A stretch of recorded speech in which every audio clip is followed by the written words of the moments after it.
তবুও আমরা এই কথা বলতে পারি, আমাদের সংখ্যায় মানুষের সংখ্যা খুব কম হইতে পারে, অস্ত্র আমাদের কাছে নাই বললেই চলে, তবুও আমাদের ভিতরে যে কয়জন মানুষ আছে সবাই মুসলিম, সবাই বান্দা। ঠিক ভারতেও একই অবস্থা মুসলিমদের উপরে। আমরা তো ইসরায়েল নিয়ে কথা বলছি, ভারতেও মুসলিম বোনদের হিজাব টেনে খুলে ফেলা হচ্ছে, মাদ্রাসাগুলো গুড়িয়ে দেওয়া হচ্ছে, মসজিদগুলো গুড়িয়ে দেওয়া হচ্ছে। ভারতকেও আমরা সতর্ক করতে চাই যে ভারত যদি এই অবস্থার উপরে অটল থাকে, বাংলাদেশের তৌহিদি জনতা ভারত অভিমুখে লং মার্চ করতে বাধ্য হবে। শেষ আমাদের যে ইমানি দাবিটুকু আপনাদের কাছে রিকোয়েস্ট করতে চাই, ইহুদি খ্রিস্টানদের পণ্য, ইসরায়েলের পণ্য, ভারতীয় পণ্য, ইমানের দিক থেকে আমরা তাদের সবার পণ্য বয়কট করেই ছাড়ব ইনশাআল্লাহ। আমাদের সকলকে আমন্ত্রণ করুন। আসসালামু আলাইকুম ওয়া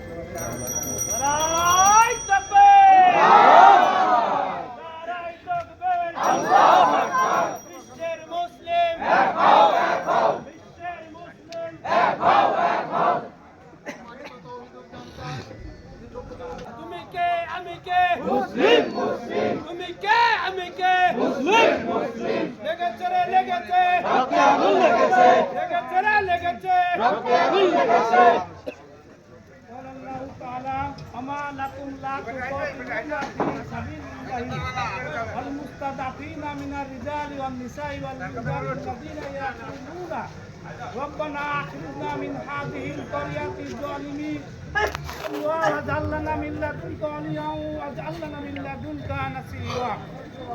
উপস্থিত আমাদের এই ভাই আসলে আপনাদেরকে আমাদের বিষয়টা বিবৃতি দিয়েছেন এবং বলেছেন যে আসলে কি পরিবেশ, কি পরিস্থিতি। সম্মানিত ভাইয়েরা আমার, ইসরায়েল ফিলিস্তিনের উপর যে অত্যাচার, জঘন্যতম অপরাধ চালিয়ে যাচ্ছে, এই নতুন নয়, এটা রাসূল করিম সাল্লাল্লাহু আলাইহি ওয়াসাল্লামের আমলে ঘটনা ঘটেছে। আমি যে আয়াতটি আপনাদের সামনে যশোর ভাটুরিয়া যে তোমাদের কি থেকে যে তোমরা নারী শিশুদের জন্য লড়ছো না, যারা নির্যাতিত হচ্ছে, নিষ্পেষিত হচ্ছে এবং বলছে যে আল্লাহ